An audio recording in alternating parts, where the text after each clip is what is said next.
boleta cardíaca de caracteres normales, la forma y la dimensión.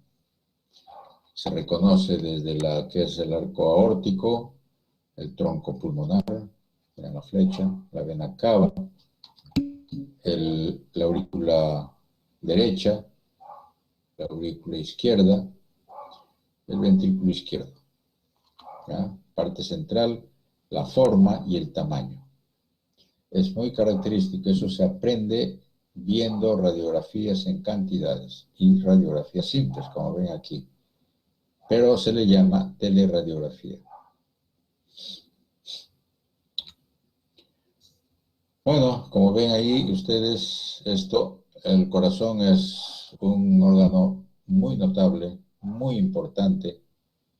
Básicamente es el eje central para el funcionamiento del organismo. Late más de 40 millones de veces al año. Miren la cantidad. Bombea más de 7.500 litros de sangre al día. ¿No? Y en una vida útil típica, 60, 70 años aproximadamente, su producción acumulada llenaría 3 superpetroleros. O sea, miren la cantidad de sangre que mueve este corazón. Y todo está acá, en esta figura que ven.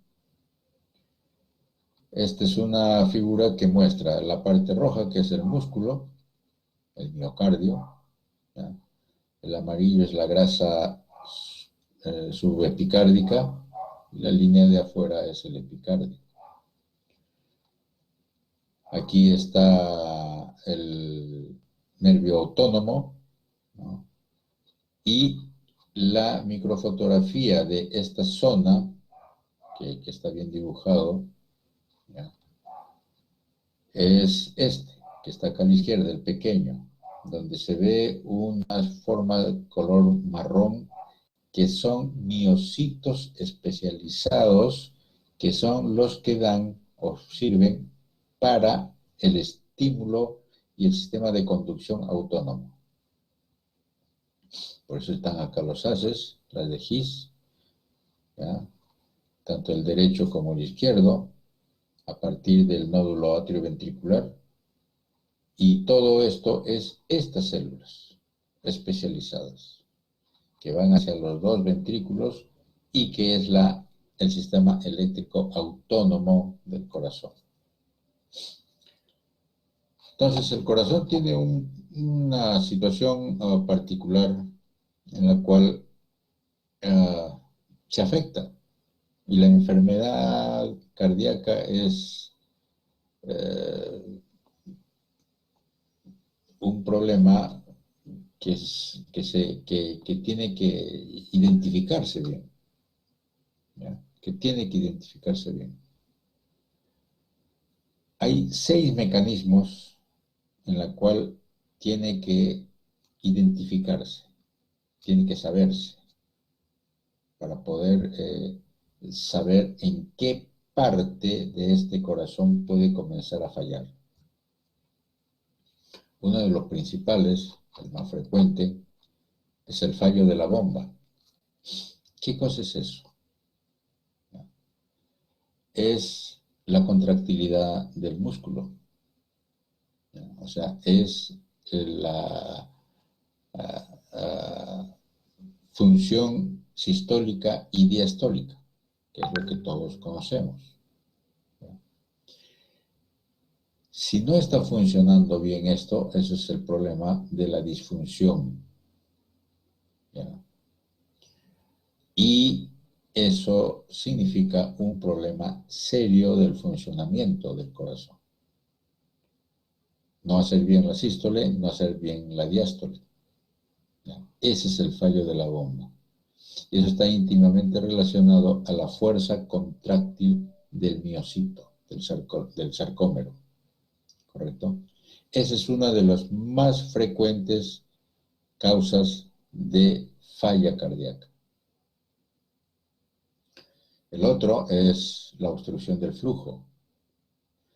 La obstrucción del flujo está relacionado a esto que ven aquí en la figura. La entrada estoy hablando de los dos más frecuentes, la entrada de sangre de la aurícula izquierda hacia el ventrículo izquierdo, y esa entrada es a partir de la opción de la válvula mitral que deja pasar la sangre, e igualmente la sangre que sale del ventrículo izquierdo hacia la aorta y luego al sistema, a todo el organismo. Y eso lo permite la válvula aórtica. Cuando uno habla de obstrucción del flujo, es problema de las válvulas, válvula mitral, válvula aórtica, que son los dos más frecuentes. También puede ser la tricúspide o las válvulas pulmonares. Eso depende. Pero por frecuencia estoy hablando de esos dos.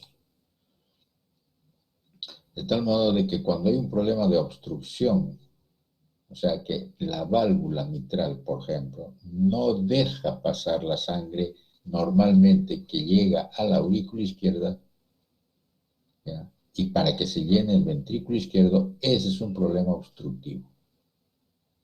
Tan igual como cuando la sangre que está en el ventrículo izquierdo no puede ir, en el momento de la sístole, a la aorta porque la válvula aórtica está mal y no deja salir.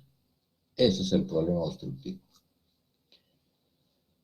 El problema regurgitante, de flujo regurgitante, es al revés, en la cual la válvula mitral, hablo por frecuencia de esos dos, por si acaso, no es que solamente sean esos dos. La válvula mitral y la aorta no son suficientes, no sostienen la sangre. Ustedes saben de que cuando la sangre que viene hacia la aurícula pasa hacia el ventrículo y en el momento de hacer la sístole, esta válvula está cerrada y no deja que vuelva en retrógrado la sangre hacia la aurícula izquierda. ¿Correcto? Igual es de la válvula aórtica. Cuando hay la sístole y la sangre va a ir a la aorta, estas válvulas no dejan que regrese esa sangre hacia el ventrículo. Eso es lo normal. Pero en este flujo regurgitante que está dañado, que está fallado, estas válvulas no funcionan así y dejan pasar, dejan que regrese la sangre a los otros sitios. El otro, el flujo desviado es un problema de nacimiento, es una falla cardíaca congénita en la cual va de un lado a otro. Ustedes saben que las cavidades derecha e izquierda son limpias, son libres, o sea, no se mezclan. Pero en una falla congénita sí puede haber las comunicaciones. A eso se le llama el flujo desviado. El otro es el trastorno de la conducción cardíaca. Ya dijimos, este sistema de conducción autónomo tiene su distribución normal, ¿ya?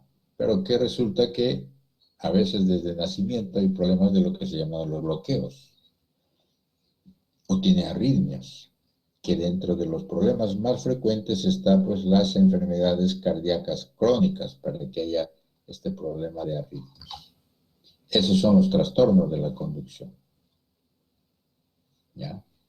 Y la ruptura del corazón, bueno, o de los vasos grandes, mayores, es básicamente por un problema traumático. El problema traumático significa que hay pues un accidente y un problema de lesión por un fierro que se pasó por el pecho y rompió la aorta o parte del corazón. A eso se le llama la ruptura del corazón, ¿ya?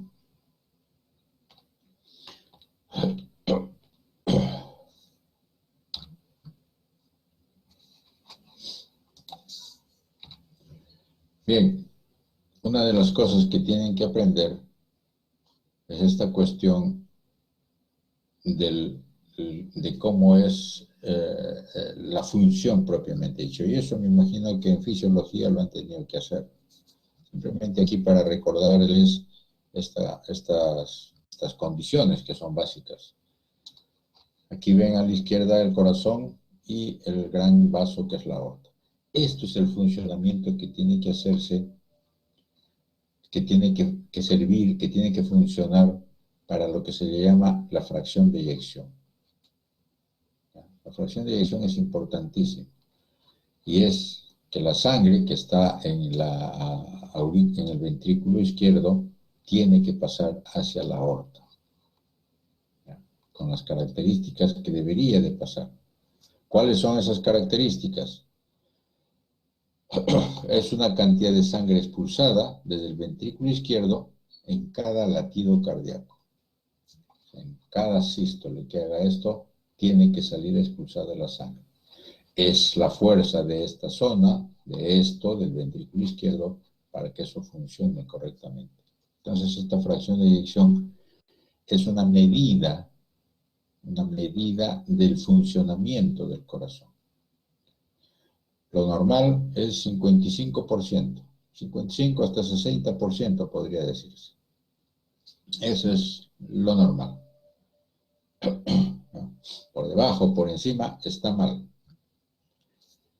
Se calcula, lo hacen con un ecocardiograma o con un ventriculograma, ¿no? Hay varias formas, con cateterización cardíaca que se puede hacer.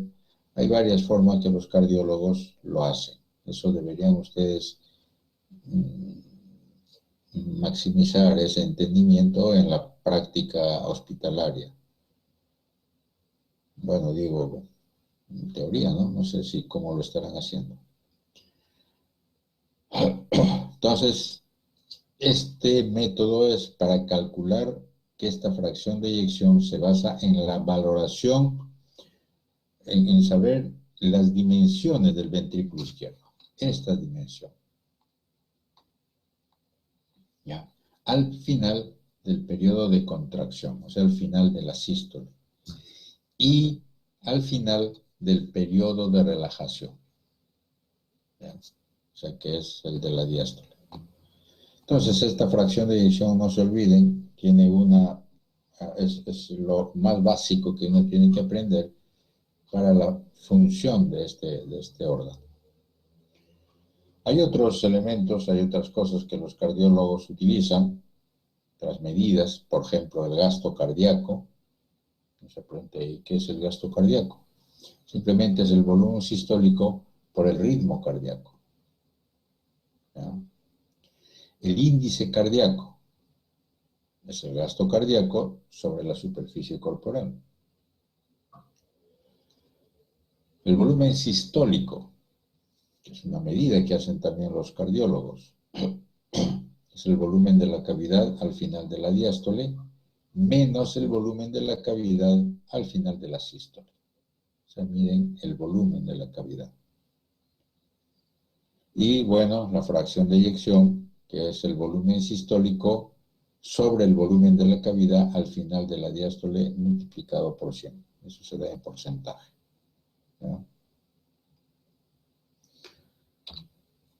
Entonces, en esta fotografía lo que están viendo es ya la parte histológica, el diagrama. Aquí arriba donde ven con el H, se ve la unidad del músculo cardíaco. ¿No? La flecha que está viendo acá, la flecha, la cabeza flecha, acá, muestra el núcleo, ¿ya?, del sarcómero, del miocito. Y a diferencia del músculo esquelético, ¿ya?, el músculo cardíaco tiene ese núcleo en el centro del sarcómero, mientras que en el músculo esquelético está lateralizado. ¿Ya? Ese por un lado. Por otro lado, vean acá esta otra flecha. Aquí está viendo a dos núcleos que corresponden al endotelio de un capilar. Es importantísimo eso porque estos endotelios, ¿ya? O sea, estos capilares, mejor dicho, estos capilares, son los que le dan el oxígeno y los nutrientes a este sarcómero. Entonces, es algo así como que un sarcómero tiene su capilar, más o menos, piénsenlo así. Y ese capilar está ahí, que le va a dar lo que le corresponde a ese sarcómero, ¿correcto? Por eso es un órgano muy vascularizado desde el punto de vista de la irrigación fina que tiene para la función que desempeña. Estas dos flechas pequeñas están viendo una línea transversal que es la banda Z o la línea Z, ¿ya?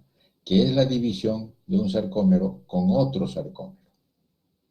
Y aquí abajo en la microscopía electrónica, eso es una foto de microscopía electrónica, ahí ven las bandas, acá abajo. La línea Z con esta otra es un sarcómero, ¿correcto? Y dentro de ella, miren ustedes unas líneas longitudinales. Esas son los miofilamentos, actina y miosina. ¿Ya? Después estas otras, la línea S, la línea M, la banda I, la banda A, la zona H, son funcionales. Hay más o menos cortos, algunos desaparecen, depende de la contractilidad que tiene estos miofilamentos. Aparecen y desaparecen porque se cruzan entre ellos, como ven ahí. ¿Ya? Entonces, eso es variable, pero se reconoce y se debe reconocer en todo sarcómero. Los otros dos elementos importantísimos es este, que es la mitocondria. Hay mucha mitocondria en el sarcómero. Es el que sirve pues como la batería, es el que guarda toda la energía que se necesita para el buen funcionamiento del corazón. Y este otro, que son los túbulos. Y aquí a la derecha está el diagrama de un túbulo. Aquí está. ¿Ya? Esto es importantísimo porque la sangre, porque por la sangre llega, por los capilares, llega aquí el calcio. Entra el calcio aquí. ¿Ya? Y ustedes saben que el calcio es un elemento iónico importantísimo que va a entrar al sarcómero con gasto de energía. ¿Ya? Entra calcio y sale sodio. ¿Ya? Para localizarse en el sistema retículo endotelial, en las mitocondrias y en los miofilamentos que sirven para la contracción. El calcio es el que ayuda a la contracción del miocito. ¿Correcto? Entonces, esto le es importantísimo. Como digo, es con gasto de energía.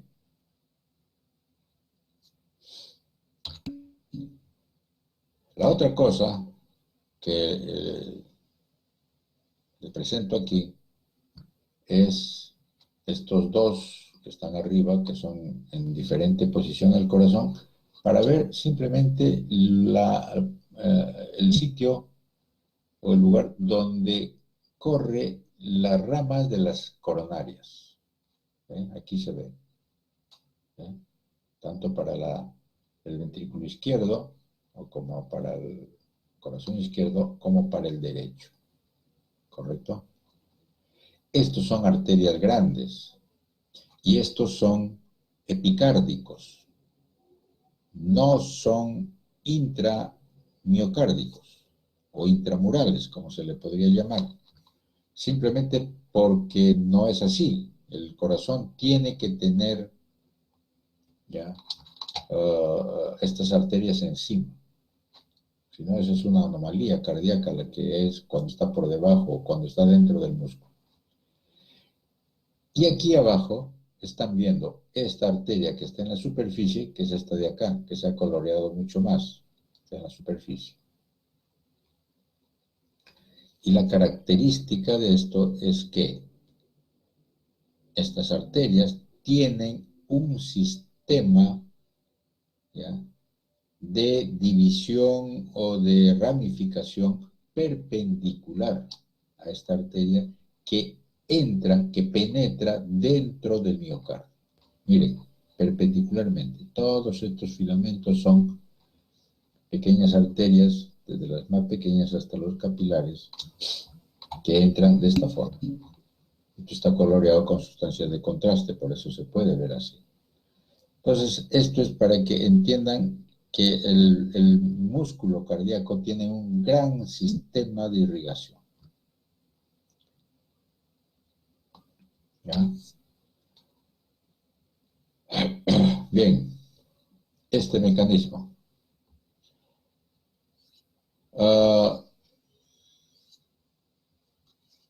Esto es la base para entender el sarcómero. Entonces ya dijimos que el sarcómero es la unidad funcional básica del aparato contráctil del corazón. El mecanismo de Frank Starling es eso, ¿ya? Es la ley del corazón en la cual el estado de la fuerza contráctil que tiene este órgano está en función a la longitud de la fibra durante la diástole. Cuando comienza a llenarse la sangre en el ventrículo izquierdo, para que la sangre ocupe un espacio, el músculo se distiende. El músculo cardíaco se distiende para llenar la sangre al ventrículo izquierdo. Esa distensión es porque los miocitos se están distendiendo. Entonces, los miofilamentos están extendiéndose, se hacen más longitudinales, ¿ya? Y es acá, de lo que ven acá en esta gráfica. La longitud inicial de la fibra miocárdica viene así, ¿ya? Se distiende hasta un punto tal, y la presión ventricular va a suceder en relación a la distensión. Cuanto más se distiende, llega un momento en que va a haber mayor presión. ¿Correcto? Ese es básicamente el mecanismo de Frank Starling. La presión que se desarrolla en el ventrículo por esa condición, ¿ya? Y eso se reconoce que sucede al final de la diástole. El otro es la activación de los sistemas neurohumorales, que uno tiene que reconocer siempre, tiene que estar ahí porque son aquellos que sirven para la activación, para la función de la activación de los vasos sanguíneos, la liberación de muchos neurotransmisores, la epinefrina y todas esas cosas que activan a las células receptoras, ¿ya? La renina-angiotensina, por ejemplo, ¿ya? Los natriuréticos pépticos que hay a nivel de la aurícula derecha, que aparecen, ¿ya? Y todas esas cosas sirven tanto para la tensión como para la relajación del músculo liso vascular, ¿ya? Entonces, todas esas cosas hacen que el corazón tenga la funcionalidad que corresponde. Las alteraciones de eso es el que va a verse lamentablemente dañando con el tiempo, y eso es una de las cosas que tienen que aprender, que estas cosas no se suceden de la noche a la mañana. Y una de las cosas que tienen que aprender es la hipertrofia compensadora. Uno tiene el corazón en un volumen y una cantidad de masa, de peso, pero por alguna circunstancia, alguna cosa que sucede, comienza a trabajar un poco más. Ustedes saben que el miocito no va a proliferar, ¿no? Por lo tanto, va a tener que compensar eso ¿con qué? Con hipertrofia, cuando comienza a fallar.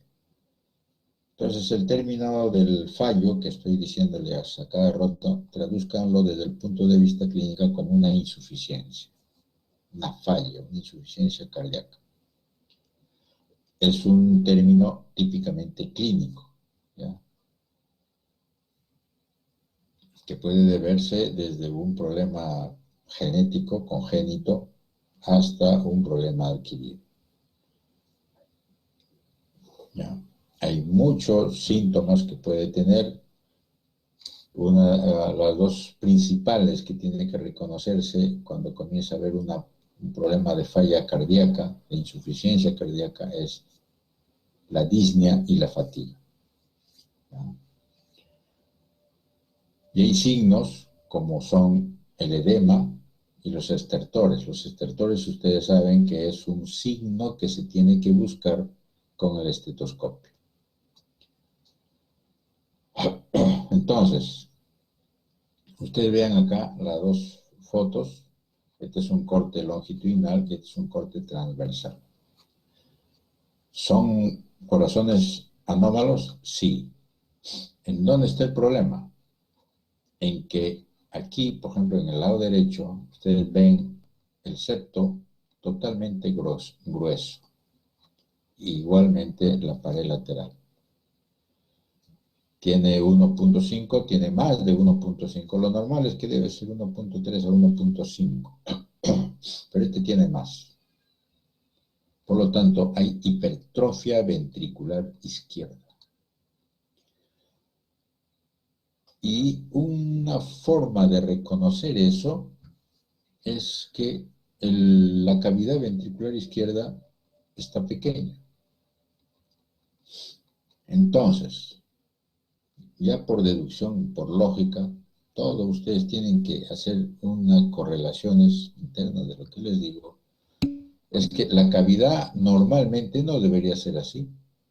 Esta cavidad ventricular izquierda debería ser más grande para que soporte la cantidad de sangre que va a venir de la aurícula izquierda. Entonces es más pequeña esta aurícula en este corazón. Y sin saber mucho de la clínica, yo digo, este es un corazón que tiene una hipertrofia ventricular izquierda, que tiene daño valvular, ¿ya? Y que la aurícula izquierda también está aumentada de tamaño y con daño.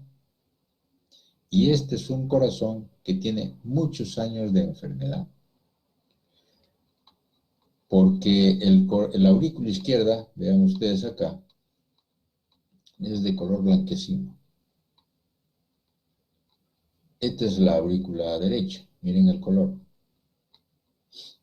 ¿Por qué es blanquecino?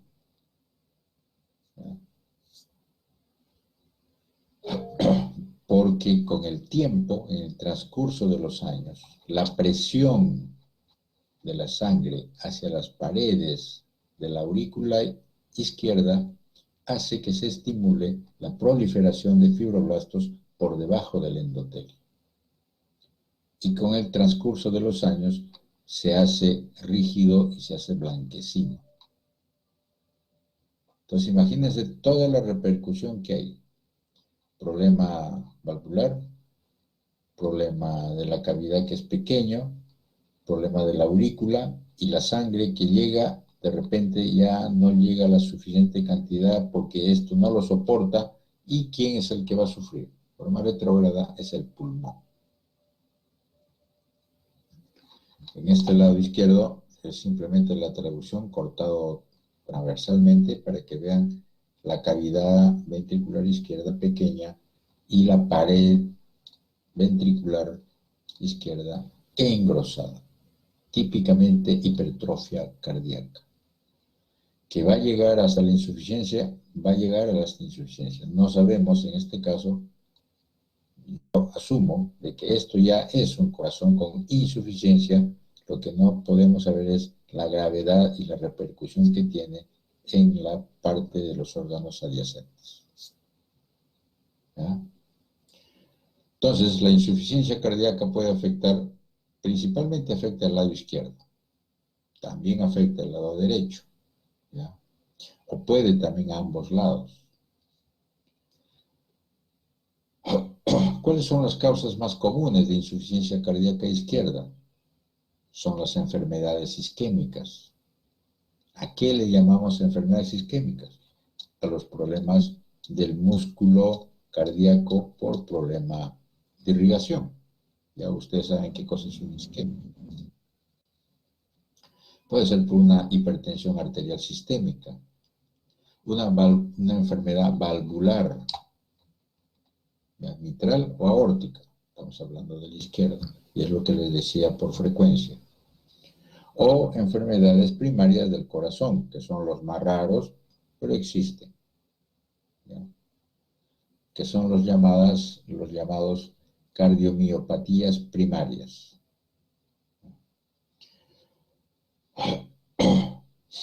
¿Cuál es la clínica de un corazón que tiene una falla o una insuficiencia cardíaca izquierda? Es un problema de perfusión sistémica disminuida y un aumento de presión de la circulación pulmonar.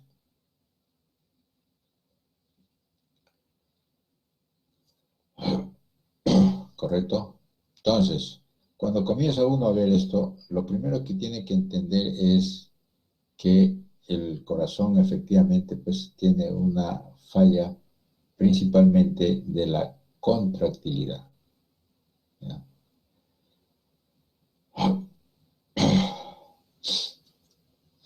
Cuando al principio de la enfermedad no se va a sentir, no se va a notar, ¿ya? ¿Por qué? Porque hay lo que le dije, la compensación, ¿ya? Entonces, un ventrículo dilatado puede mantener el gasto cardíaco, ¿ya? Por este mecanismo del Frank Starling, que es la longitud, y eso, la mayor longitud hace mayor presión y eso está funcionando, ¿ya? Y se dice que está compensado. Pero resulta que con el tiempo, ¿ya? Con el tiempo, la tensión de la pared, la distensión de la pared cada vez va a ser más, y el miocito va a necesitar más oxígeno y más nutrientes para tener más fuerza, para vencer esa mayor longitud y hacer una buena sístole. Pero eso llega hasta un tiempo y después comienza a fallar. Por lo tanto, desde el momento en que comienza a haber fallas en el corazón, hay la primera etapa que se llama insuficiencia cardíaca compensada, que a veces el paciente ni cuenta se da, hasta llegar a esta última fase que se le llama insuficiencia cardíaca descompensada. Los sistemas neuromorales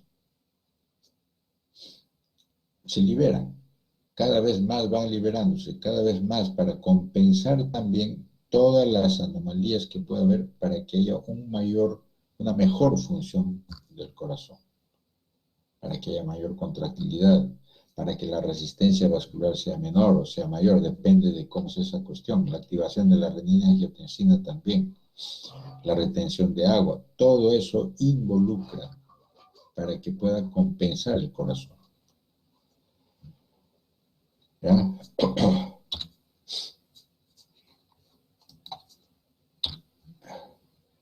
Y ahí va este otro. Mientras que en este lado izquierdo, vean un corazón con una gran hipertrofia, este otro lado hay una gran dilatación. Podría haber sido primero así y terminar así, o simplemente quedarse así y comenzar así y terminar también así, totalmente dilatado. Esta es una hipertrofia, ¿ya? Y esta es una dilatación. Puede tener hipertrofia, sí, tiene su hipertrofia, pero no tanto como como lo que es en una hipertrofia propiamente dicho.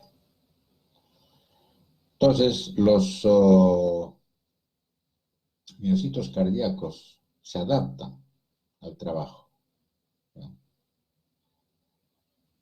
Por eso está la cuestión de la hipertrofia, ¿ya?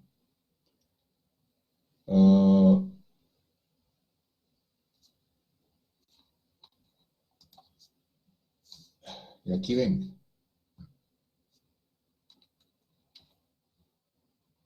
a nivel de la histología.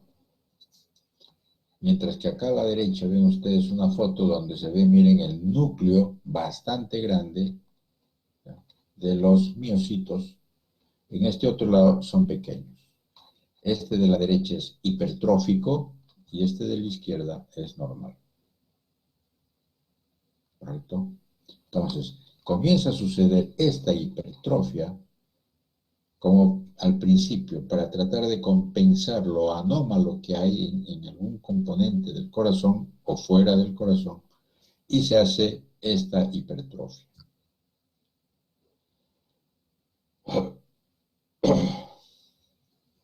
Ahora, claro, uno ve que estas cosas de hipertrofia cardíaca, ¿no?, es igual como una hipertrofia de músculo esquelético también. Podría decir, bueno, está bueno porque así está funcionando el corazón, pero llega un momento en que ya no va a poder suceder eso, ¿ya?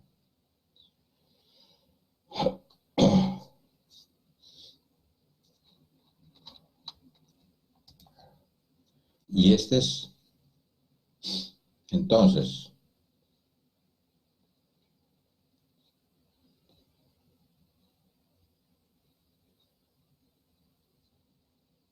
las causas, ¿ya?, de problemas cardíacos va a ser por una hipertensión, por una valvulopatía o por un infarto de miocardio. Hipertensión, problemas de sobrecarga, mayor volumen; valvulopatías, alteraciones de lo que ya dijimos, de las fallas, tanto de problema obstructivo o regurgitación; y el infarto por isquemias, por bloqueos, de tal modo de que primero es una isquemia, después es un infarto. Todos estos, ¿qué van a producir? Sobrecarga de presión, sobrecarga de presión y volumen, o disfunción regional con sobrecarga de volumen.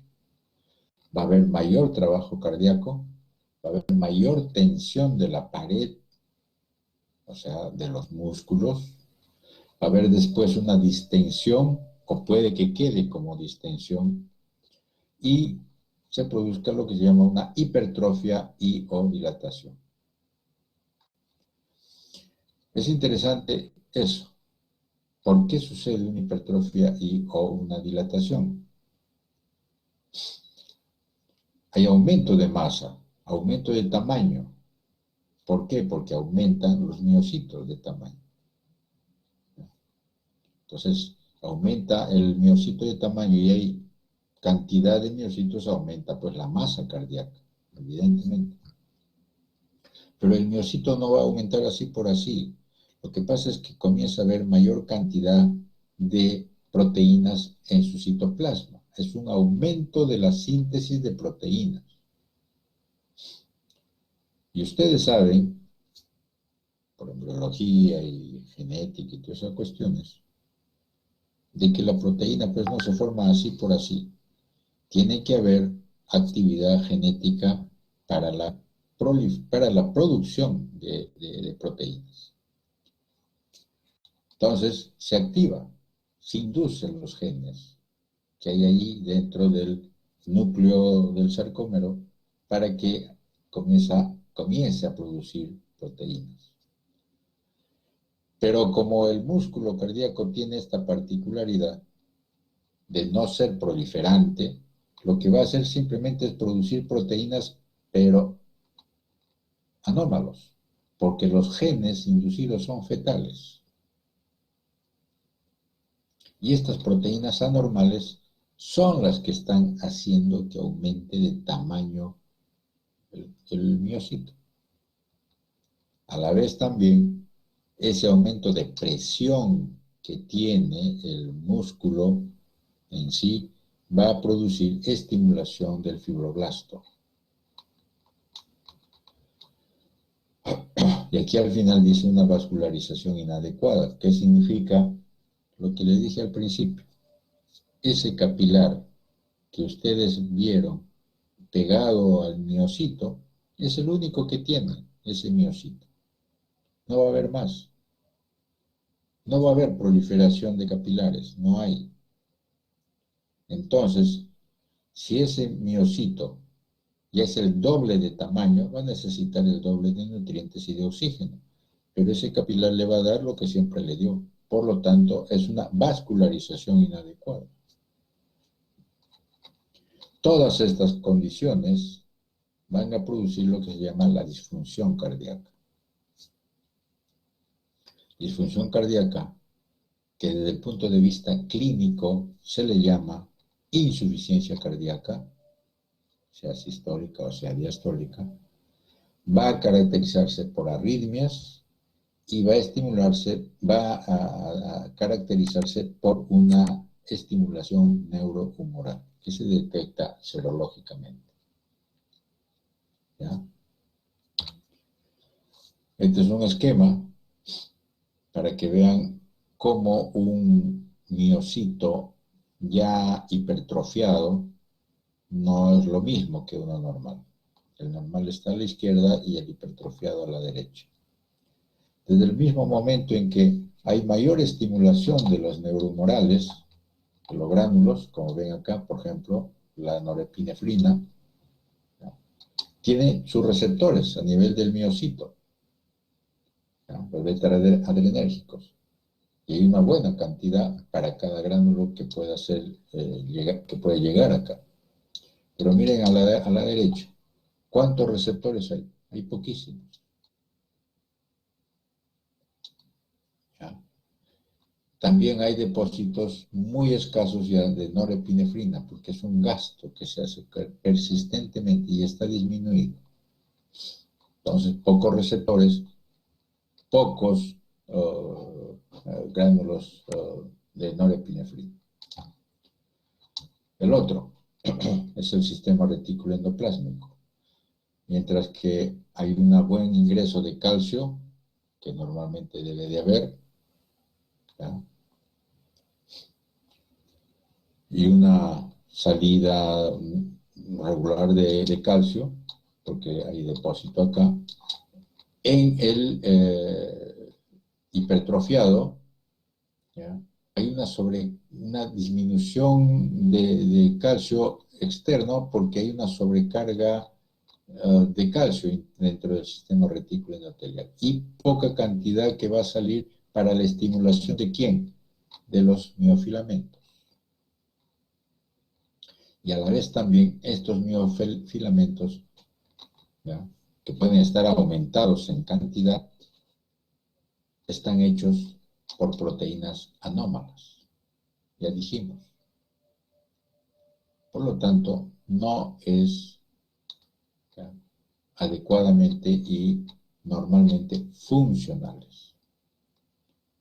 Y lo otro, los canales de calcio que ustedes han visto que son los túbulos, en el miocito normal son pocos, en cambio aquí es un montón, ¿ya?, para la estimulación de la contractilidad. Evidentemente tiene que ser así porque necesita mayor estimulación el músculo hipertrofiado. Este es un esquema bastante antiguo, el que usan los clínicos, pero nos sirve un montón para ver esta cuestión de la función cardíaca, porque al final de todo, por todos los elementos que llegan al corazón que lo afectan, va a tener una remodelación. Los problemas básicos es la sobrecarga ventricular, mayor volumen de agua, de sangre, una mayor activación del sistema renina-angiotensina, que va a producir, por el lado izquierdo, ven la hipertrofia del músculo cardíaco, el miocito. Entonces hay un aumento de masa, ya lo dijimos, pero la relación capilar-miocito está disminuida. Ya lo dijimos. ¿Eso qué va a producir? Isquemia. Esta isquemia, ¿qué va a causar? Deterioro de la función cardíaca. Ya no va a funcionar bien. Por otro lado, hay esta sobrecarga más el sistema renina-angiotensina, va a haber un problema de hipertrofia vascular coronaria. Acá los clínicos le pusieron hipertrofia, pero en realidad no es hipertrofia, es arterioesclerosis de la coronaria, de la arteria coronaria. Y ustedes saben que la arteriosclerosis va a producir disminución de flujo y va a producir isquemia. Esta sobrecarga ventricular hace que aumente la presión del músculo y ¿qué va a suceder? Va a producir una fibrosis reactiva. El fibroblasto siempre está atento. Va a comenzar a haber fibrosis intersticial entre los músculos, que va a producir arritmia, porque va a ser una especie de bloqueadores del flujo normal del sistema de conducción, como bloqueos. Y también ya no va a funcionar bien el corazón, no va a haber una buena contracción ni una buena relajación y produce isquemia. Y el último, por el lado derecho, una necrosis de miocitos, que se traduce en infarto. El infarto que va a producir un reemplazo de tejido fibroso. Pero este infarto va a producir necesariamente un deterioro de la función cardíaca. ¿Correcto? Entonces, vean cómo por todo lado, todas las cosas que suceden en el corazón, ¿no?, es porque comienza a haber alguna alteración en varios componentes, pero dentro de ello aquí se ha enfatizado en sobrecarga y activación del sistema renina-angiotensina.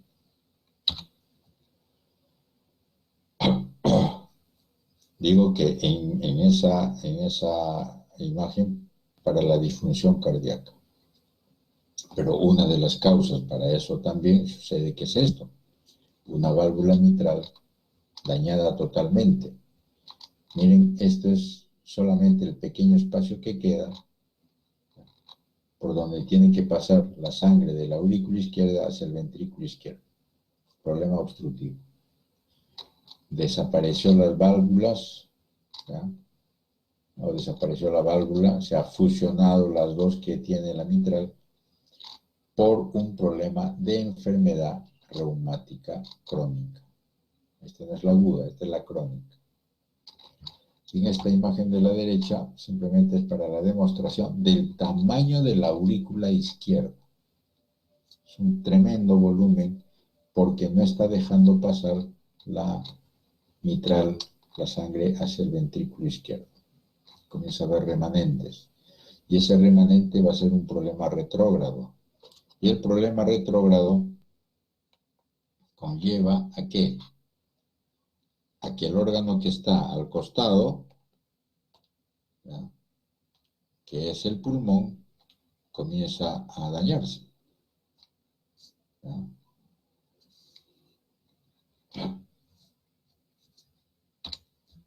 Ahí está. Es un pulmón grande, turgente, edematoso, se ve ahí a la izquierda, y la histología es esto. Todos los alvéolos están llenos de plasma. Y los septos, que son estas cosas rojas que se ven, ¿ya?, están los capilares totalmente dilatados y llenos de sangre. Al final, uno encuentra que con el tiempo no solamente va a salir plasma, sino va a salir sangre. Y todo es típicamente presión hidrostática. Y esa sangre que sale es fagocitada por los macrófagos alveolopulmonares y son fagocitados y son convertidos en hemosiderina, como ven acá. Este color marrón es hemosiderina, dentro de los macrófagos alveolo-pulmonares. Entonces, los diagnósticos que uno puede hacer fácilmente es con un esputo. Todo esto les digo porque eso es el contexto de lo que es la insuficiencia cardíaca. ¿De qué lado? Izquierdo. ¿No? Hay varias causas, dentro de ellos hemos visto este problema pulmonar, valvular, ¿no? Mitral, otro puede ser un infarto, ¿no? Y eso conlleva pues a que pueda haber fallas tanto si es que hay un problema de obstrucción de la aorta, de la válvula aórtica, hay agrandamiento del ventrículo izquierdo. Eso se asocia a ¿qué? A fibrilación auricular, por ejemplo. ¿Ya?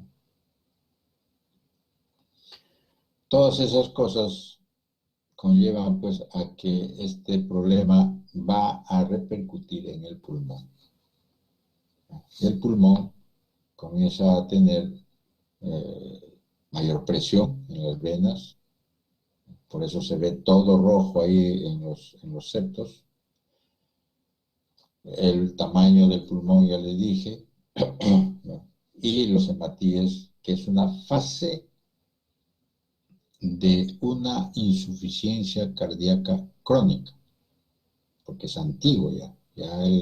Cuando uno ve hematíes o hemosiderina en los macrófagos y eso se ve en el esputo, dice, este paciente tiene insuficiencia cardíaca crónica. A veces se les encuentra en esa fase.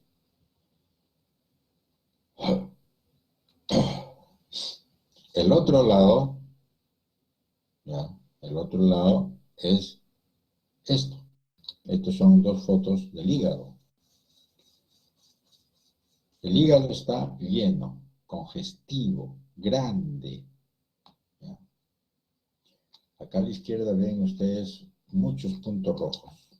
Y lo que en los libros van a leer, como se llama el hígado en nuez moscada. Son hígados grandes, que son lo que se les llama hepatomegalias.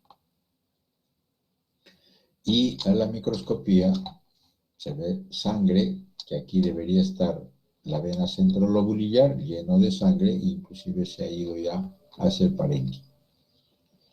Esto traduce que la sangre que debe llegar hacia la aurícula derecha, ventrículo derecho, no lo está haciendo normalmente. Hay problemas de obstrucción en alguno de los pasos, en alguna de las partes, de tal modo de que la sangre se está encharcando, está haciendo un problema retrógrado.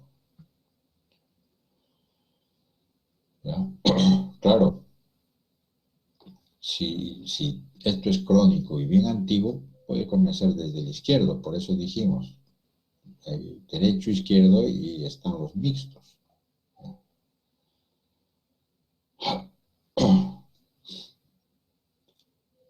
Inclusive llega un momento en que la vena porta tiene mayor presión, es una llamados hipertensión portal y conlleva pues a una serie de condiciones. Por ejemplo, hay no solamente la hepatomegalia, sino la esplenomegalia, porque todo el sistema de las venas portales están aumentadas, congestivas y con mayor presión.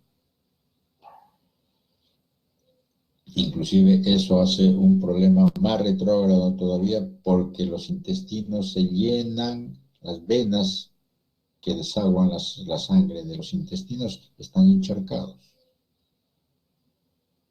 con edema, con mayor espesor, disminución de la función intestinal y toda una serie de casos. Y al final, porque todo es presión hidrostática, puede comenzar a haber derrames pleural, derrame pericárdico, derrame ascitis. ¿Ya? Inclusive, las formas más retrógradas son lo que vamos a encontrar en un examen físico del edema de miembros inferiores. Eso le dije en la primera parte del ciclo anterior de los edemas. ¿Correcto?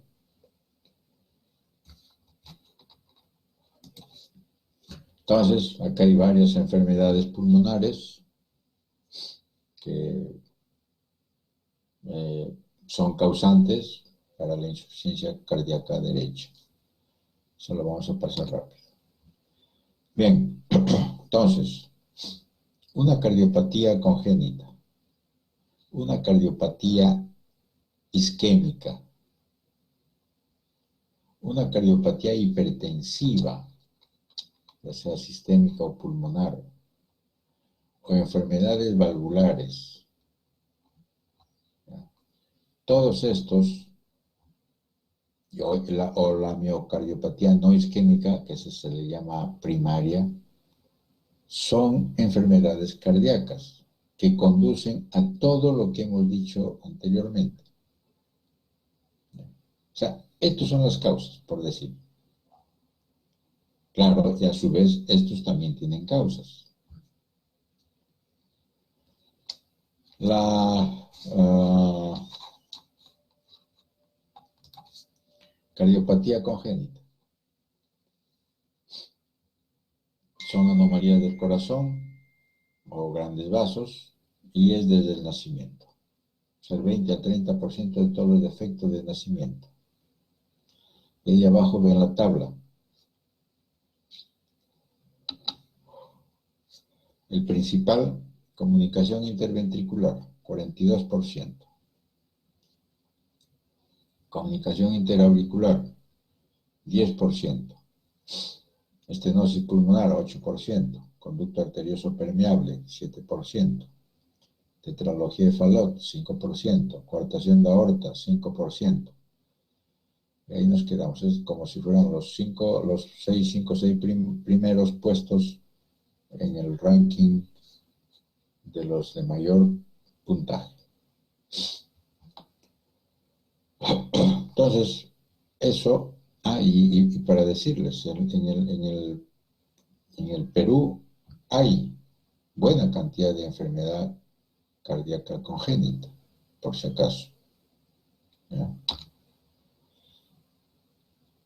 Y eso se reconoce, eso se ve porque nosotros tenemos en el Perú esa condición, ¿ya? Por la altura, por si acaso. La altura es uno de los causantes. La mayor parte de las enfermedades cardíacas congénitas son los que nacen en las grandes alturas. Acá ven estos defectos, ¿ya? De forma rápida. Acá hay uno que es el auricular. Ven acá.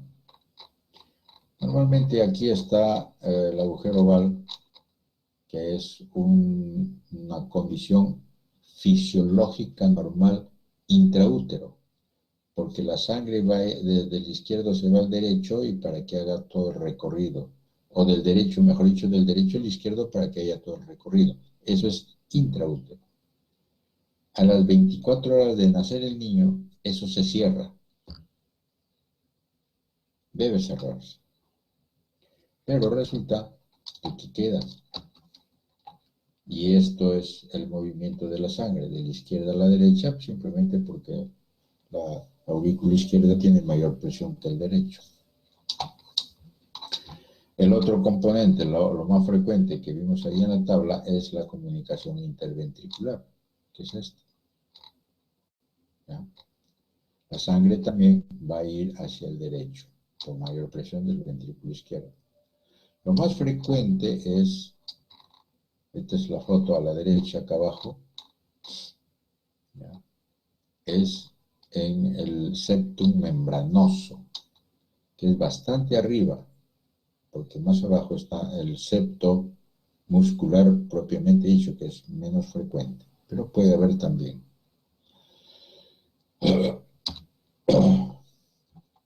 Esta es una foto de una tetralogía de Fallot que les he puesto, que es importante que lo conozcan, porque tiene, como su nombre le dice, varios defectos en sí. una comunicación de izquierda a derecha que después se va a convertir en derecha a izquierda. Eso depende de qué. Al principio puede ser así, ¿no? De derecha a izquierda, porque el otro defecto acá es en la salida de la sangre del ventrículo derecho hacia la pulmonar. Hay un defecto acá. Con que también puede haber un defecto a nivel de la estenosis o no de la estenosis de la pulmonar, sino de un defecto de la salida de la, de la, de la aorta. También puede haber ahí. Y la otra característica es la hipertrofia ventricular derecha. Claro, se acompaña de una de las cosas más interesantes, que es el conducto arterioso, que está acá. Eso se llama conducto arterioso persistente. Las malformaciones asociadas con lesiones obstructivas, eso es típicamente de lo que es coartación de aorta. La coartación de aorta es un defecto congénito que puede ser antes del callado o en el callado o ligeramente posterior al callado. Se obstruye. Por ejemplo, esta es la pulmonar. Normalmente debería pasar toda la sangre por acá, pero aquí hay un defecto. Acá. ¿Ya? Aquí se ve, está estrecho. De tal modo de que la sangre va por presión, no va a pasar mucho para acá, y eso es una disminución de la perfusión sistémica. Por eso es importante que conozcan esto. Son niños pequeños, débiles, pálidos, en fin, porque no tienen tanto irrigación, todo el sistema, porque aquí se queda y comienza a haber con el tiempo arteriosclerosis en esta zona.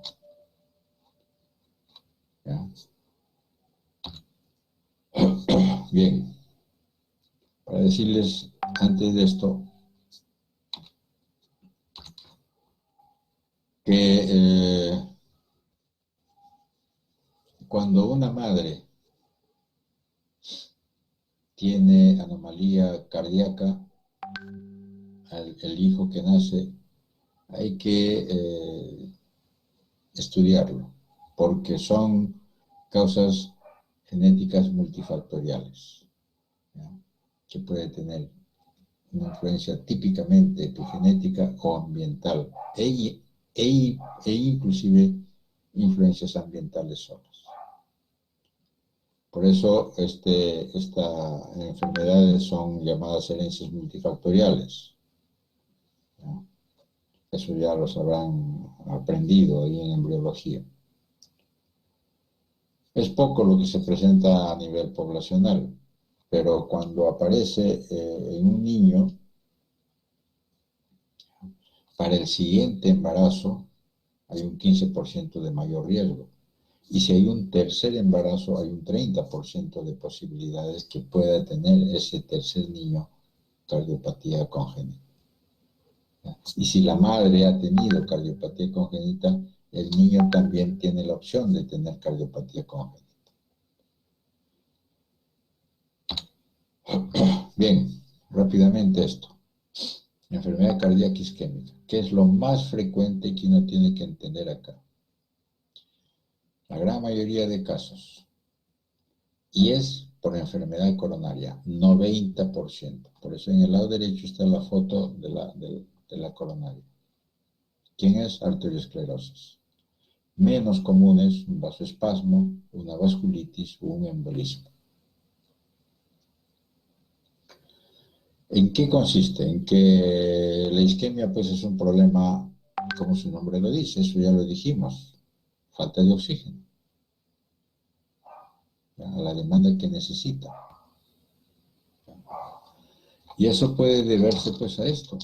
Ustedes vean acá en el corazón, arriba está lo normal, abajo y hay una arteriosclerosis propiamente obstructivo, con una disminución de luz, Y desde el punto de vista clínico está lo que se llama la angina. Comienza a haber un síntoma, la angina. ¿Ya? O la angina típica o la angina estable, que es dolor torácico al esfuerzo, ¿ya? Porque ya no hay tanta cantidad de sangre que llega porque está disminuida la luz. Eso se ve generalmente cuando esta luz está casi al 70%. 70% es un número clave, porque puede ser con menos de 70% también comenzar a producir angina. Si es más de 70% ya es un problema crítico, ¿ya? Hay un término que le llaman la angina de Prinzmetal, que es otra cosa, que aquí no está. Simplemente es un problema que puede aparecer tipo espasmo de la coronaria cerca de un problema de arteriosclerosis. Esos rápidamente responden a vasodilatadores. Cuando comienza esta arteria arteriosclerótica a tener una alteración del endotelio, vean cómo hay agregación plaquetaria. Comienza a ver la activación de todo el sistema, eso ya saben, eso ya se les dijo. ¿Ya? Comienza a formarse un trombo. Y acá hay dos opciones. O este trombo simplemente se organiza, no va a haber mayor problema de organización, ¿ya? Claro, lo que va a suceder es que va a comenzar a haber mayor disminución de la luz y llega a este extremo. Esto es una insuficiencia cardíaca, ¿ya? Crónica, por una severa obstrucción de la luz. En el mejor de los casos, digamos así, eso depende cómo uno lo vea. Pero resulta que de repente no es así nada más, sino que comienza a formarse un trombo. Un trombo que comienza a crecer, a crecer. Y una disminución de luz. Aquí va a haber síntomas. ¿Ya? Va a haber síntomas.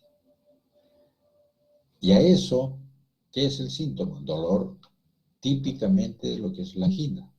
Pero este se le llama angina inestable. Es un dolor cada vez más frecuente, ¿ya?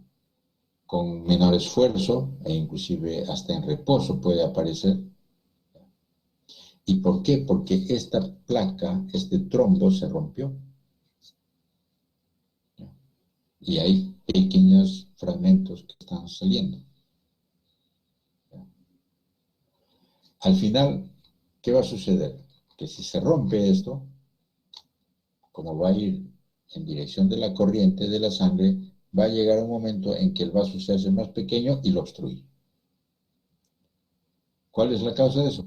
Infarto, infarto agudo. ¿Ya? Se rompió la placa, se rompió el trombo, apareció el trombo y listo. Pero lo otro, lo más grave de todo, es que esta placa no se rompa, crezca, crezca, crezca y obstruye totalmente. Muerte súbita. Y listo. Estoy hablando de una arteria grande, no de una arteria coronaria que irriga un buen territorio cardíaco. Y ahí está, eso es. ¿Ya? Ahí ven a ver la arteria, cómo está alterada, dañada, engrosada, y aquí con una pequeña ruptura, una pequeña fisura, comienza a formarse, basta con ese estímulo para que se forme el trombo, ¿ya? Y lo ocluya completamente. Y ahí están los infartos, diferentes tipos de infarto. Lo vamos a pasar rápido porque de repente no va a haber tiempo. Pero ahí está. ¿Ya? Dependiendo de qué zona arterial está ocluida, para ver cuáles son las zonas de infarto por falta de perfusión. ¿Ya? Esta es otra, para que vean.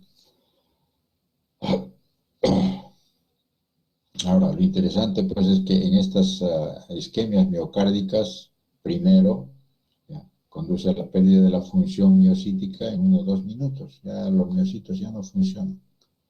Y la muerte del miocito, propiamente dicho, ocurre a los 30 o 40 minutos.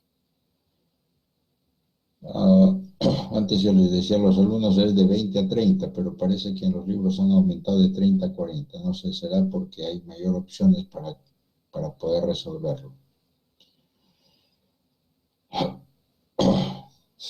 ¿Cómo se hace diagnóstico de un infarto? Desde el punto de vista de los síntomas, desde el punto de vista de la electrocardiografía y la medición de biomarcadores séricos.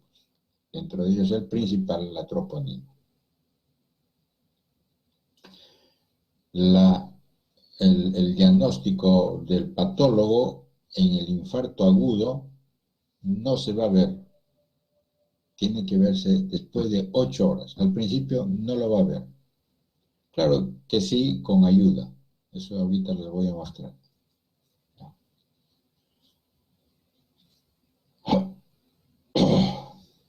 Ahora, claro, uno puede fácilmente ayudar a que se resuelva estas zonas de infarto, todas estas zonas verde que se ve ahí, con intervenciones.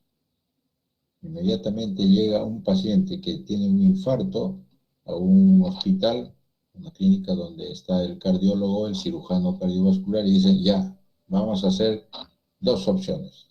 Hay 2 opciones. O trombolisis, o sea, tratar de disolver el trombo que está ahí, claro, la chunta, porque dice que ese es un trombo, no es una placa ateromatosa que ya no se va a disolver, es una posibilidad. Y lo otro es un stent, o sea, entra, hace la intervención quirúrgica y le pone una malla para dilatar el área que está obstruida.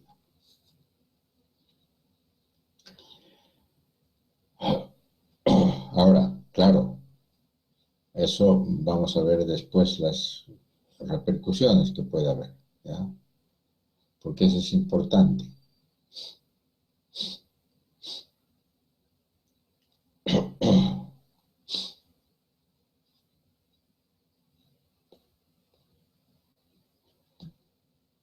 Aquí, fácil, rápidamente. Una lesión reversible dice hasta media hora. Bueno, 30 minutos. No hay características macroscópicas, no hay características microscópicas, pero si hubiera un microscopio electrónico, sí se ve una relajación de miofibrilos, pérdida de glucógeno y edema mitocondrial. Cuando ya es irreversible, ya pasa el tiempo, hasta las 4 horas, por ejemplo, no hay nada en el punto de vista macroscópico, pero a la microscopía ya se ve los miocitos medios ondulantes, medios anómalos. No muy nítido, pero se ve. Y al microscopio electrónico hay ruptura del sarcolema. Eso sí ya está demostrado. Recién a las 4 a 12 horas, promedio 8, creo que dije antes, ya se ve un moteado oscuro, ¿ya? A la macroscopía. Y a la microscopía hay necrosis coagulativa, hay edema y hay hemorragia. 12 a 24 horas el moteado sigue, o sea, es una cosa más oscura, y a la microscopía ya hay necrosis coagulativa, hipereosinofilia de los miocitos, o sea, los miocitos están bien rojos, los necróticos, necrosis marginal en banda, dice la característica, y hay infiltrado inflamatorio por neutrófilos, polimorfos nucleares. Comienzan a aparecer los polimorfos nucleares. ¿Ya? 3 días, 7 días, comienza a ver más, ya la macroscopía se nota que es un color amarillento, oscuro. Ya la microscopía, ya la necrosis es mucho más evidente, ya no hay núcleos, hay pérdida de estriaciones, mayor cantidad de neutrófilos, de polimorfos, y así. Y va comenzando a aparecer también los fagocitos. Ustedes lo van a leer con calma después en el libro. Y así se ve. En la parte de arriba están ustedes viendo esta zona amarillenta. ¿Ya? La zona roja que ven aquí es artificial, macroscópicamente, porque eso se ha encontrado al principio de la lesión, del infarto, que no se ve a ojo a simple vista, entonces le echan una sustancia que es el tetra-5-tetrasolio. Es una sustancia que capta al tejido muscular normal y lo pone de rojo. Y el que no capta, es porque está infartado, no tiene glucógeno. Y ahí está. Estos son. Aquí está viéndose en esta flecha pequeña una zona blanquecina. Eso es un infarto antiguo. Entonces, vean si se puede reconocer, pero con esa ayuda. Acá a la derecha es más tiempo, donde se ve toda esta zona blanquecina amarillenta. Es la zona del infarto. Muy característico.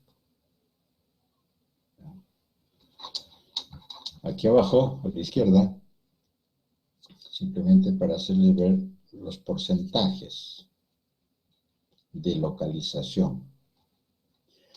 El que tiene las rayas más grandes, más gruesas, más oscuras, es el más frecuente, 50%. ¿Ya? Es infarto anteroseptal, todo el septo y la parte anterior, coronaria izquierda.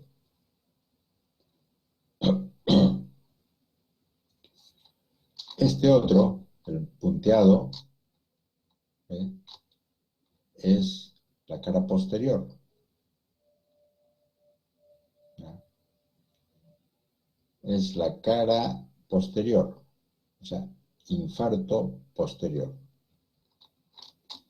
¿Dónde es el infarto posterior? Diafragmático. Este otro, que son rayas delgadas, es el lateral, que se llama un infarto de cara lateral.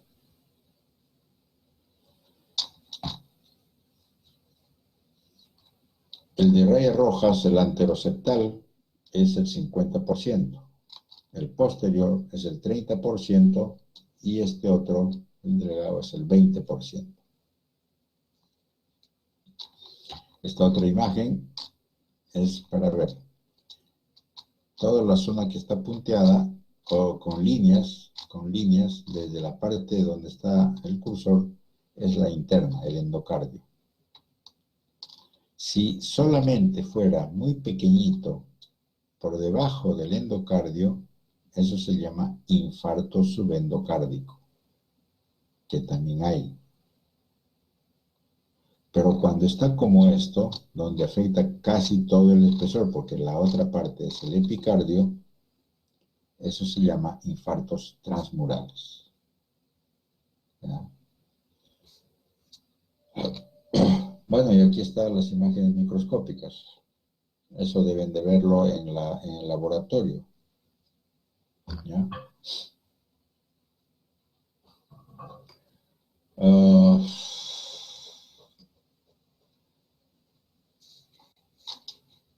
El arriba ya es un infarto de algunas horas, porque se nota las ondulaciones de los miocitos, hay congestión capilar.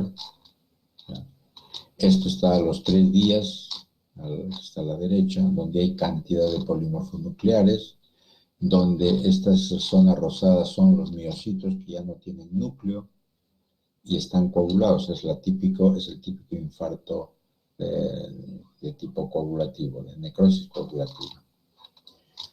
Aquí abajo, a la izquierda, eso ya tiene un tiempo, ese infarto. ¿Ya? Unos 10 días, 12 días, en las cuales ya prácticamente ha pasado la fase muy aguda, donde ya no hay ni siquiera polimorfos nucleares ni nada, y lo que está apareciendo es endotelio. Todas estas células son endoteliales. Alguno que otro célula plasmática todavía, y macrófagos. Todavía hay macrófagos. Pues el resto son células endoteliales. A los 15 días, 20 días comienza a haber un tejido de granulación con mayor cantidad de sangre y después 20, 21, 22 días comienzan a aparecer estos filamentos aquí en la parte central de un color azul. Son los inicios de la presencia del colágeno.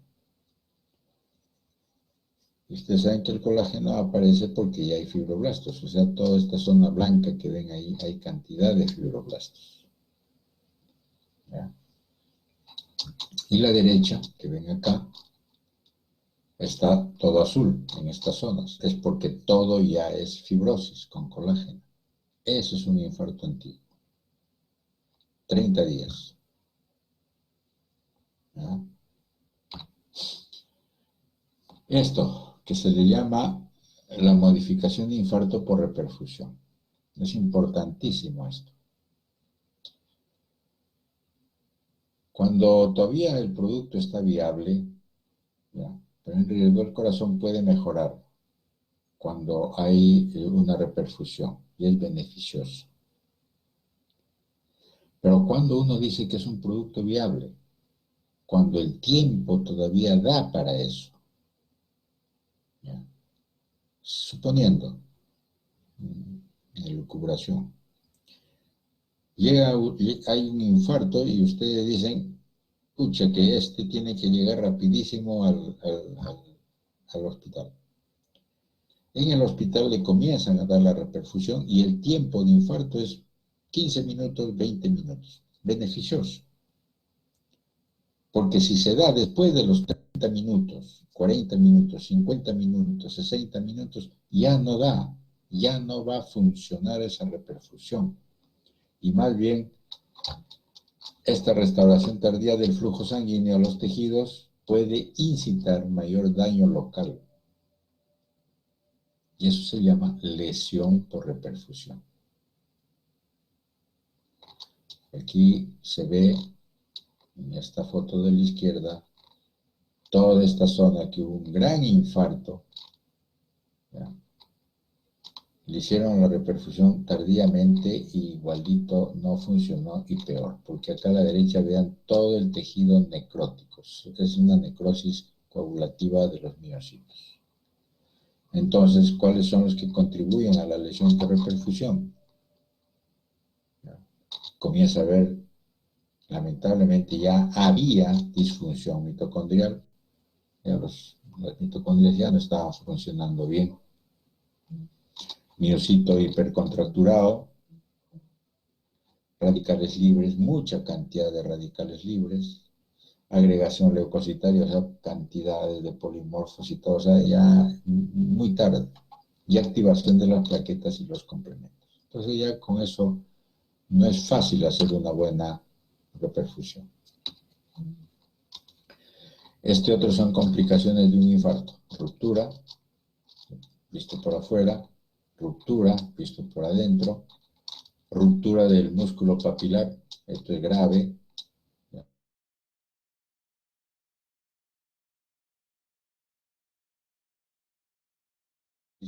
Y si uno abre eso, acá ven un trombo, tremendo trombo.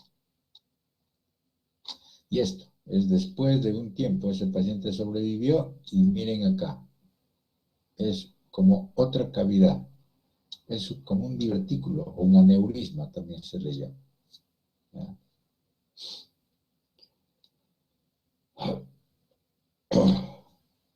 Esto, por ejemplo, es la válvula de un músculo papilar que se rompió. Y miren, esta válvula se hace así, de la mitral.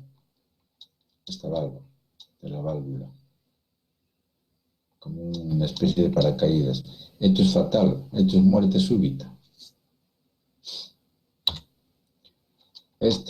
Vean cómo la sangre está acá porque se rompió. Acá el músculo por el infarto. Este otro ya vimos como una especie de divertículo o aneurisma, ¿eh? Que es una secuela. Ya no hay prácticamente músculo, lo único que está acá soportando a la sangre que está llegando a este ventrículo es el epicardio. Una severa complicación y grave, porque en cualquier momento se puede romper. Y lo otro es este. Puede que se rompa ese que le dije o el otro que se rompió el músculo, que hizo una especie de trayecto ahí y llegó al epicardio. Y se metió la sangre al espacio epicárdico. Este paciente se muere de taponamiento cardíaco, más que de infarto. Estos son los elementos serológicos para identificar un infarto. Miren qué interesante, la mioglobina es el que más se levanta al principio. Los otros no. Ayuda muchísimo al principio, pero después ya no sirve. Después de las 4 horas ya no sirve. El otro es el CKMB, que es uno de los más comunes que se ve. Miren, va levantándose, pero recién a partir de las 4 horas. Antes no. No es tanto. Entonces ya es criterio de interpretación. Y el otro, la troponina. La troponina no sirve dentro de las primeras 4 horas porque es bajito, pero sí después. Miren cómo se levanta. Entonces, una enfermedad coronaria, ¿qué va a producir? Isquemia, con todo lo que se les ha dicho de anginas, y uno de ellos, que es la inestable, puede producir después o un problema de bloqueo completo de la arteria y producir un ataque, muerte súbita. La agregación plaquetaria, poco a poco, ¿no?, va a producir isquemia miocárdica con incremento en la duración, severidad y todo eso, y va a producir en algún momento determinado un infarto, o puede producir o también arritmias. Las arritmias, por lo tanto, es una condición interesante que puede uno ver, porque a la larga la arritmia es una cosa que va a ayudar a identificar las alteraciones estructurales. ¿Ya? Va a haber después cicatrizaciones, va a haber una remodelación ventricular, una hipertrofia si es que el paciente sobrevive, y va a producirse una enfermedad cardíaca isquémica crónica. Después, eso conlleva a una insuficiencia cardíaca congestiva con el tiempo, o de repente no llega a esto, sino de frente de una enfermedad cardíaca isquémica crónica, una muerte súbita. ¿No? Entonces, la mayor frecuencia de muertes súbitas es por enfermedad de la arteria coronaria. ¿No? Así que eso tienen que tenerlo en cuenta.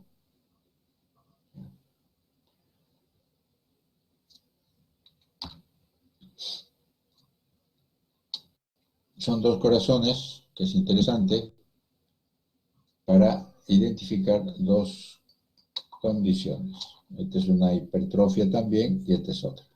Esta es una hipertrofia no tan grosera, no tan severa, y esta otra sí se nota. Este es típico, el de la izquierda, de una hipertrofia ventricular por enfermedad cardíaca hipertensiva. La sobrecarga de presión causa esta hipertrofia concéntrica, ¿no?, con dilatación de la aurícula. Vean ustedes la aurícula, siempre hay esa condición.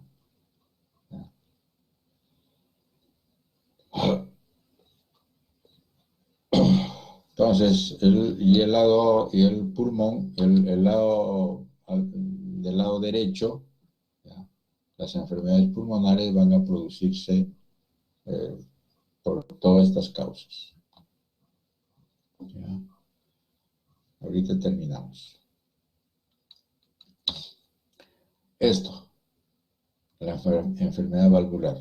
Aquí a la izquierda están viendo todo lo que es un proceso infeccioso producido por un estreptococo del grupo A. ¿Ya? Hace proceso infeccioso, faringio, pero después lo que sucede en algunos pacientes que tienen esta susceptibilidad van a tener el problema de una reacción cruzada con el miocardio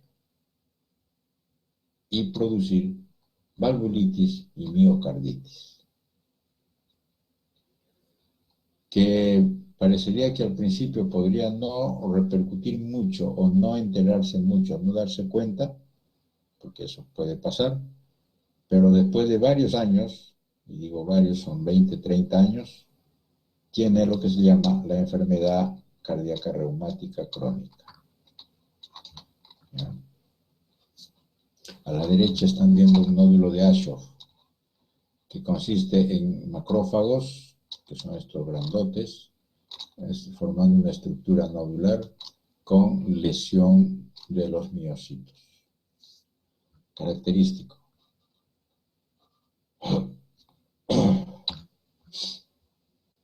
Aquí, para que vean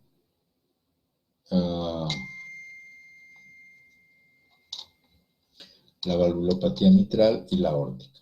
La estenosis mitral, la mayor parte producida por enfermedad reumática. La estenosis aórtica, la mayoría producida por enfermedad reumática. Y hay un poco menor condición por calcificación de las válvulas con deformidad congénita. O sea, que significa que en vez de haber 3 válvulas, solamente tenía 2. Y recién se dio cuenta a los 50 años. La insuficiencia mitral por anomalías de las válvulas, ¿ya? Generalmente por la enfermedad reumática o por endocarditis. ¿Ya? La insuficiencia aórtica, generalmente por enfermedad reumática o por endocarditis. ¿Ya? Anomalías del aparato tensor, hay ruptura del músculo papilar, que es una condición grave. Y hay otras enfermedades aórticas con dilatación degenerativa, o sífilis, espondilitis anquilosante y otros. Al final, una anomalía de la cavidad que produce alteración de las válvulas. O sea, si el corazón se dilata, el anillo valvular también se dilata. ¿Y qué va a suceder? Insuficiencia. ¿Ya? Acá vean varios ejemplos de estas condiciones. Enfermedad valvular, miren cómo está dañado, generalmente por una enfermedad reumática. ¿Okay? Miren cómo se cicatriza totalmente y llega inclusive hasta el músculo, esta cicatrización. ¿Ya? Esto es típicamente de una enfermedad reumática. Esto es por endocarditis y esto no es por ninguno de los dos, ni fiebre reumática ni endocarditis. Este es por simplemente depósito de trombos murales. Y este igual, pero que tiene inclusive en la cara anterior y posterior de la válvula. Aquí abajo se ve lo mismo, este de acá. ¿Ya? Fiebre reumática, endocarditis. Este es un trombo que se ve acá. ¿Ya? Esto, finalmente, para que vean cómo se puede identificar una enfermedad cardíaca viendo los dedos. zonas de necrosis, hemorragia. Endocarditis bacteriana, verrucoso, tremendos, que dañan toda la válvula. ¿Sí? Todo esto. Aquí al microscopio, eso lo van a ver en la práctica también. Miren, todo esto es necrosis, lo azul que ven es gérmenes, y aquí gran cantidad de polimorfos que es un exudado. Aquí se ve lo mismo, el rojo es cantidad de colonia de gérmenes, todo lo pálido es necrosis, tejido necrótico, y abajo polimorfos nucleares.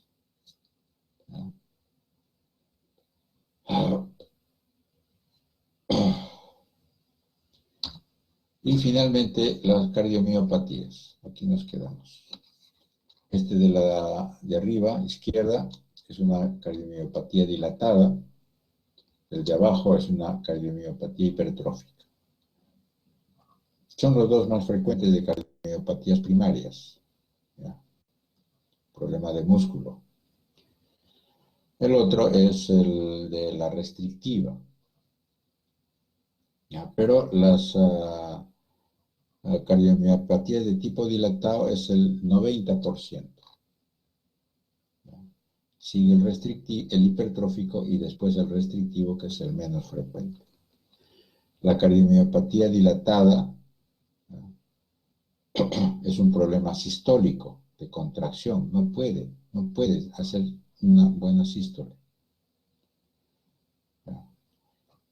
Generalmente se producen por miocarditis, exposiciones al alcohol, o sea, los alcohólicos, o el embarazo. Después de un embarazo hay mujeres que tienen problema cardíaco y es generalmente la cardiomiopatía dilatada. Y está relacionada entre un 20 a 50% de los casos con mutaciones de proteínas, por un problema genético. La cardiomiopatía hipertrófica, que es este de acá, miren el grosor del músculo septal lateral, tiene más bien el problema de la disfunción diastólica. No puede expandirse. Y si casi todos tienen es un problema de mutaciones genéticas autosómicas dominantes del aparato contráctil, en especial la beta-miosina, segundo de los miofilamentos. Y acá, este de acá que ven, esta histología de acá abajo es, miren los núcleos de del músculo hipertrofiado, grande, grueso. Por eso se llama cardiomiopatía hipertrófica. Este de acá que están viendo es, el de arriba es del dilatado, donde se ve un poco de fibrosis, y el músculo es frágil, muy fragmentado, parecería por el corte, muy pequeños, parece degenerativo. Este otro lado que ven es una anomalía genética también que se le llama las cardiomiopatías arritmogénicas.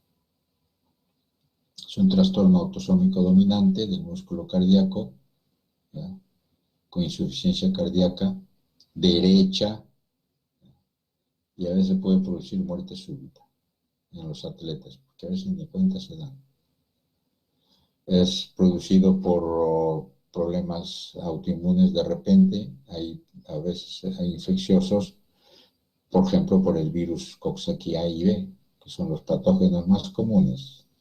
¿Ya? Y se ve así, acá a la derecha arriba.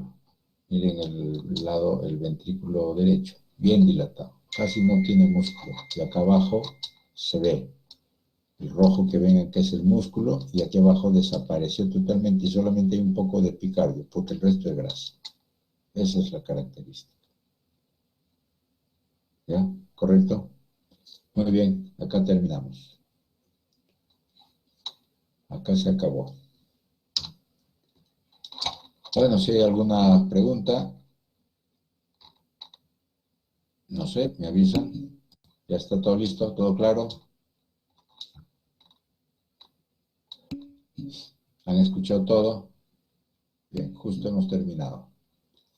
Más bien a Diego, que no se vaya Diego.